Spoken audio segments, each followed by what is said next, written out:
Hey, everybody. Hope you are doing well.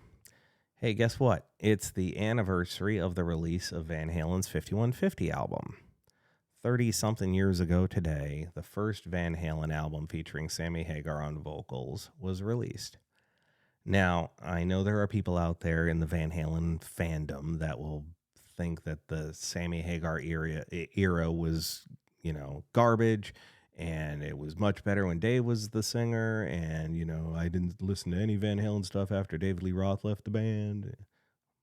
Fine. It's your opinion. Get over yourself, okay? The truth is they had much more success and mainstream popularity after the switch. They sold more albums. They did more larger, grander performances with Sammy Hagar than they did with Dave. It's just a fact, okay?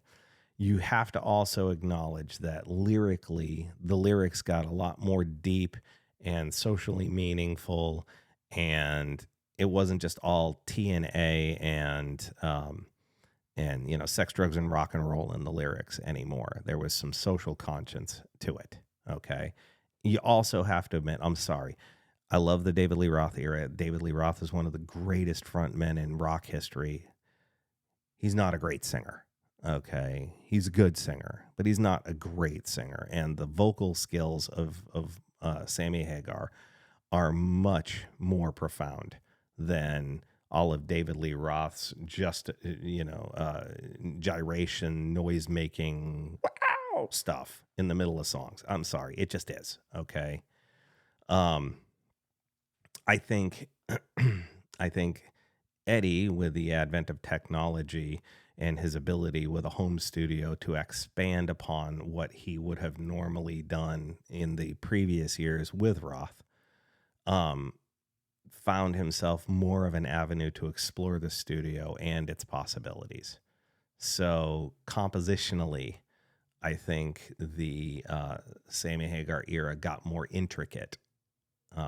Doesn't mean better, just means more intricate.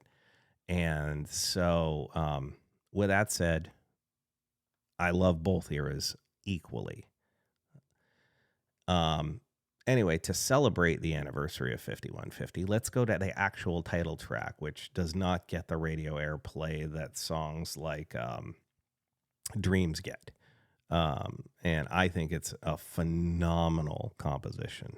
So here comes the song 5150 off of the album 5150 by Van Halen.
That last note, there is absolutely no way David Lee Roth hits that last note. Sorry, ain't gonna happen. um, the song's about compromise. It's what it's about. I mean, it's literally the chorus says, "I'll meet you half the way." I mean, it's a song about compromise. Sharing one for all is only one for me. I mean, come on. It's basically somebody sitting there saying, "Look, I am willing to work with you. I'm willing to get you," whether it's the relationship aspect of it, whether it's the second verse where he's talking about politicians. He's talking about finding middle ground so that we can all get along and find peace, right? Um, and God, that's something we sorely need. People are so staunchly dug in on their side that they're not willing to listen to other people's opinions or other people's commentary, and they're just so locked in. And the separation between us is basically galvanized by algorithms feeding you commentary that only side with the stuff that you actually believe. The algorithm does not put into your headspace opposing views and or the opportunity, and again, most people aren't willing to listen to them because they're so readily backed up by other stuff that the algorithm throws in that says, nope, you're right, you're 100% right, you're always right, everything's got to be what you say. And oh man, is that whole commentary from this song just as valid, just as relevant today as it was 30 plus years ago when this album was released. Wow. Now, I don't know why they actually call the song 5150 unless it's the title of the song is sort of saying, yeah, it's a crazy concept to think that we can all get along and we can all compromise, because 5150 is the police code for an insane person. That's what it is. So it's kind of a, there might be a double entendre there. Yeah, who knows? With that said, hey, you know what? It was a fun song. Eddie's rhythm guitar playing was incredible. I think Alex's drumming was pretty special on this too. It's a really interesting song because of the way it's changing tempos in multiple situations. And those little breaks between the tempo changes. The subtle tempo change between the verse, the pre-chorus, and the chorus is also impressive. I mean, there's just so much going on in there, but it's not David Lee Roth, so whatever. It drives me crazy when people take sides and stuff like that. It's like, if the material had gotten remarkably worse, if the material had become unlistenable, then I can understand criticizing a change in musicians within a band. But it didn't in this instance. Okay. The voice changed and the lyrical content changed. The creativity was still, all the way up to the day that Eddie passed away, still remarkable. And so I just, you know, some people just don't like change, I guess. Whatever. Hey, you know what? I'm done talking about it. With that said, please feel free to leave a comment in the comment section if you'd like to talk about it further. Know that I appreciate y'all and I wish you all well. Okay, take care.